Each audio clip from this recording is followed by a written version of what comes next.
అన్యాయమైనప్పుడు దానికి మద్దతుగా నిలవాలి. ఇక ఆంధ్రప్రదేశ్ రాజకీయాల విషయానికి వస్తే తన కుమారుడు చేసిన యాక్సిడెంట్ విషయంలో ఆ కేసును పక్కదారి పట్టించారనే ఆరోపణల నేపథ్యంలో మాజీ మంత్రి అలాగే వైసీపీ నేత సీదిరి అప్పలరాజును పోలీసులు అరెస్ట్ చేశారు. వైసీపీ అంటోంది ఇది అక్రమ కేసు అని చెప్పేసి, ఇది కక్షపూరితం అని చెప్పి వైసీపీ నాయకులు అంటూ ఉన్నారు. మత్స్యకార నేతపై చంద్రబాబు సర్కార్ కక్ష సాధింపులు చేస్తోంది అని చెప్పి ఆ పార్టీ నాయకులు ఆరోపిస్తూ ఉన్నారు. వైఎస్ జగన్మోహన్ రెడ్డి ఒక ట్వీట్ కూడా చేశారు. ఒక రోడ్డు ప్రమాదాన్ని కూడా రాజకీయ కక్ష సాధింపు కోసం ఆయుధంగా మార్చుకునే స్థాయికి చంద్రబాబు నాయుడు గారి ప్రభుత్వం నీచంగా దిగజారిపోయింది. ఉత్తరాంధ్ర ప్రాంతానికి చెందిన బీసీ నాయకుడు మాజీ మంత్రి సీదిరి అప్పలరాజు కుమారుడు 18 ఏళ్ల పిల్లాడు బైక్ నడుపుతూ పొరపాటున రోడ్డు ప్రమాదానికి కారకుడయ్యాడన్న ఆరోపణలపై యాక్సిడెంట్ కు సంబంధించిన సెక్షన్లు కాకుండా ఏకంగా హత్యా నేరం అభియోగాలు మోపి అరెస్టు చేసి రిమాండ్ కు పంపడం, ఆ తర్వాత ఇప్పుడు తన తండ్రి అప్పలరాజును కూడా అరెస్టు చేయడం చూస్తే ఒక వైసీపీ నాయకుడి కుటుంబాన్ని రాజకీయంగా వేధించడమే చంద్రబాబు లక్ష్యంగా మారింది. సీదిరి అప్పలరాజు గారు చేసిన అసలు తప్పేంటి? చంద్రబాబు ప్రభుత్వ అరాచకాలను ప్రశ్నించడమా, పలాస ప్రజల తరపున నిలబడమా, ఒక డాక్టర్ గా మంచి పేరు సంపాదించి సేవ చేయడమా అని చెప్పి జగన్ ట్వీట్ చేశారు. సార్, ఆయన కేసును పక్కదారి పట్టించే ప్రయత్నం చేశారు కాబట్టి చట్టం తన పని తాను చేసుకు వెడుతుంది కాబట్టే అరెస్ట్ అయ్యారు అని చెప్పి కూటమి నేతలు చెప్తూ ఉన్నారు. సార్, వైసీపీ వాళ్ళ వర్షన్ మరోలా ఉంది. ఏంటి సార్? మీరు దీన్ని పైన మాట్లాడే ముందు ఒక్కసారి నా యూట్యూబ్ లో చంద్రబాబు అరెస్ట్ పైన నేను మాట్లాడిన వీడియో ఉంటుంది, దయచేసి చూడండి. ఆ రోజు ఏం చెప్పానో ఈ రోజు కూడా అదే చెప్తాను. నేను మారను, నేను రోజుకోటి మాట్లాడను. చంద్రబాబు అరెస్టు వ్యతిరేకిస్తూ, చంద్రబాబు అరెస్ట్ను ప్రశ్నిస్తూ, అది తప్పని చెప్తూ ఏ అంశాలైతే ఉటంకించానో ఇప్పుడైనా అవే చెప్తాను. సమస్యలో మేము మారం, మీరు మారుతారు. ఒకరోజు భార్యకే న్యాయం చేయలేని వాడు దేశానికే న్యాయం చేశారంటారు, మళ్ళీ వెంటనే right man the right place the right time అని పొగుడుతారు. మాకు అలా ఉండవు.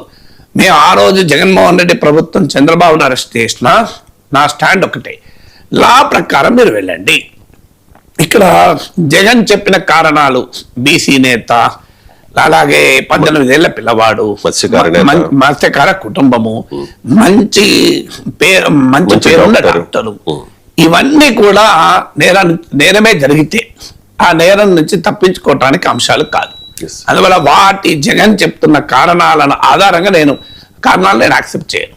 నీకు తండ్రి ఎంత తండ్రే కాదు, ఎవరైనా ఎంత మంచివారైనా, ఎంత చరిత్ర ఉన్నా, ఇప్పుడు ఒక దేశానికి అద్భుతమైన సేవలు అందించిన శాస్త్రవేత్త ఓ నేరాన్ని పాల్పడతాడు. దేశానికి అద్భుతమైన సేవలు అందించాడు కదా అని చెప్పి శాస్త్రవేత్తకు ఆ నేరం నుంచి మినహాయింపు ఉంటుందా? మన క్రిమినల్ చట్టంలో అలా ఏమీ లేదు. బీసీలకు ఒక చట్టము, అప్పర్ కాస్ట్లకు ఒక చట్టము, 18 ఏళ్ల పిల్లవాళ్ళకి ఒక చట్టము, పెద్దవాళ్ళకు ఒక చట్టము, మంచి పేరున్న డాక్టర్ అయితే ఒక చట్టం అని లేదు. అందువల్ల జగన్ కారణాలని నేను సమర్థించాను. కానీ బేసిక్ థింగ్ ఏంటి, మీకు సుప్రీంకోర్టు అర్నేష్ కుమార్ జడ్జిమెంట్ అంటారు. It is one of the very very famous judgement in history of Indian judiciary. Arnesh Kumar జడ్జిమెంట్లో మీకు అరెస్ట్ ఎప్పుడు చేయాలి, ఎప్పుడు చేయకూడదు అని చాలా వివరంగా సుప్రీంకోర్టు గైడ్లైన్స్ ఇచ్చింది. ఇందులో చెప్పింది ఏంటంటే 7 years కన్నా తక్కువ శిక్ష పడే కేసుల్లో ఎప్పుడు కూడా అరెస్ట్ చేయకూడదు అని. మీరు నోటీస్ ఇవ్వచ్చు, విచారణ జరపచ్చు, కానీ అరెస్ట్ చేయాల్సిన అవసరం లేదు 7 years లోపు ఉంటే. అందుకే మీకు చంద్రబాబు నాయుడు అరెస్ట్ చేస్తానికి అప్పటి జగన్ ప్రభుత్వము section 409 criminal breach of trust అంటే నేరపూరిత విశ్వాసఘాతకం అనేటువంటి చట్టాన్ని ప్రయోగించింది. అదేంటంటే 10 years అండ్ అబోవ్ కేవలం చంద్రబాబు నాయుడు జైల్లో పెట్టడానికి, జ్యుడిషియల్ కస్టడీకి పంపడానికి మాత్రమే అప్పుడు జగన్ ప్రభుత్వం ఆ కేసు తీవ్రతకు పెట్టిన దానికి సంబంధమే లేదు. కేసు స్కిల్ డెవలప్మెంట్లో అవినీతి జరిగిందన్న కేసు, దానికి క్రిమినల్ బ్రీచ్ ఆఫ్ ట్రస్ట్ అని ఏకంగా ముఖ్యమంత్రి తన అధికారాన్ని దుర్వినియోగం చేస్తూ విశ్వాసఘాతకానికి పాల్పడ్డాడు, నేరపూరితమైన అని కేసు ఎందుకు పెట్టారు? కేవలం రాజమండ్రి సెంట్రల్ జైలు ఉంచడానికి పెట్టారు. సో ఇప్పుడు కూడా శ్రీరాప్పలాన్ని అందుకే పెట్టారు. ఆయన యాక్సిడెంట్ చేయలేదు. యాక్సిడెంట్ చేసిన పిల్లవాడు యాక్సిడెంట్ అయితే ఒక రకమైన శిక్ష ఉంటుంది, కావాలని ఆ పశువుల కాపర్ని కొడితే ఇంకో రకమైన శిక్ష ఉంటుంది, నేరపూరిత నిర్లక్ష్యంతో జరిగితే మరో శిక్ష ఉంటుంది. సో అందులో 3 పాసిబిలిటీస్. ఒకటి, it may be A simple road accident, దానికి ఒక రకమైన చట్టం ఉంటుంది, కేసు సెక్షన్లు ఉంటాయి, కేసు ఉంటుంది, శిక్ష ఉంటుంది. రెండవ పాసిబిలిటీ ఏంటి, అది నేరపూరిత నిర్లక్ష్యం, క్రిమినల్ నెగ్లిజెన్స్ అంటారు. అంటే ఇష్టం వచ్చినట్టు కారు నడిపి, నీకు నీ తప్పు లేకుంటే జరగడం వేరు, నీ తప్పు చేసి చేయడం వేరు. క్రిమినల్ నెగ్లిజెన్స్తో, నేరపూరిత నిర్లక్ష్యంతో డ్రైవింగ్ చేసి ఒక మనిషిని చంపితే అదొక రకమైన కేసు, దానికో రకమైన శిక్ష. ఇది కాకుండా పశువుల కాపరిని హత్య చేయటం కొరకే శ్రీధర్ అప్పలరాజు కొడుకు గనక వెళ్ళి అటాక్ చేస్తే అది మూడో రకమైన కేసు.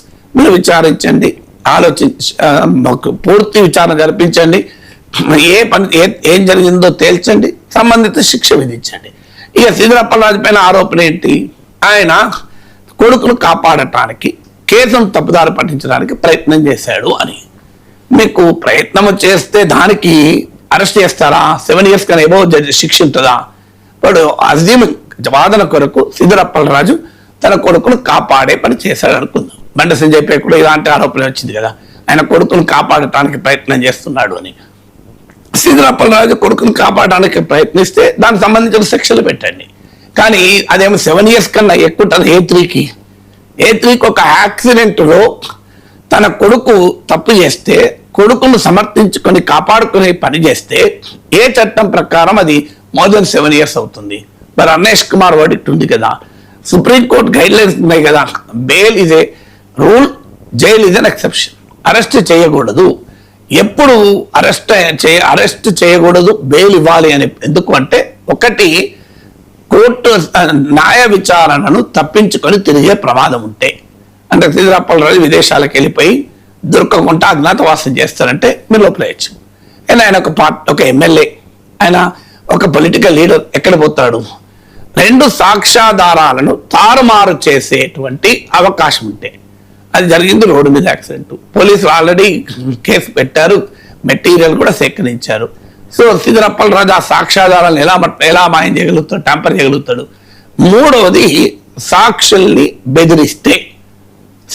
బెదిరించే అవకాశం ఉంటుందా ప్రభుత్వం వీళ్ళున్నప్పుడు, అధికారంలో వీళ్ళే ఉన్నప్పుడు? పోనీ ఆయన మంత్రిగా ఉన్నప్పుడైతే నేను ఒప్పుకుంటాను, అవకాశం ఉంది. ఇక 4వది, ఆ నేరము మళ్ళీ చేస్తే, అంటే ఇప్పుడు మళ్ళీ ఆ పిల్లవాడు మళ్ళీ బండేసుకొని వెళ్ళి మళ్ళీ కొనలు కొడతాడా? కొడితే మళ్ళీ తండ్రి వాళ్ళని కాపాడే పని చేస్తాడా? ఈ 4 కారణాలు వర్తించినప్పుడు అరెస్ట్ చేయాల్సిన అవసరం ఏంటి? ఎందుకంటే ఇక్కడ ప్రభుత్వం, గత ప్రభుత్వమైనా ఈ ప్రభుత్వమైనా తమ రాజకీయ ప్రత్యర్థుల పైన ఇష్టం వచ్చినట్టుగా కేసులు పెడుతున్నారు. ఈ కూటమి ప్రభుత్వం అయితే రాజకీయ ప్రత్యర్థులు అవసరం లేదు. మాలాంటి ప్రశ్నించే వారిపై కూడా మీకు ముందు రోజు టీవీలో డిబేట్ నడుపుతారు, కులచిచ్చు అని, వెంటనే కులచిచ్చు పెట్టాలని కేసు పెడతారు, అల్లర్లు సృష్టించాలని కేసు పెడతారు. సంబంధమే లేని కేసులు కదా ఇవి, ఏ కోర్టులో నిలబడవు కదా, only process is the punishment కదా. సో రాజకీయ ప్రత్యర్థుల మీద కేసులు పెట్టడం కొత్తేమి కాదు, జగన్ కూడా చేశాడు అదే పని. మీకు చంద్రబాబు నాయుడు పైన అరెస్ట్ చేయాలని 6 వ్యతిరేకిస్తూ చెప్పింది ఇదే.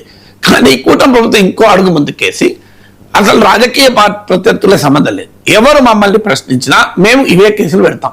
10 ఏళ్ళు 5 ఏళ్ళు మీకు పొలిటికల్ అనాలిసిస్ అయితే 5 ఏళ్ళు తెలిసిన కేసు పెడతాం.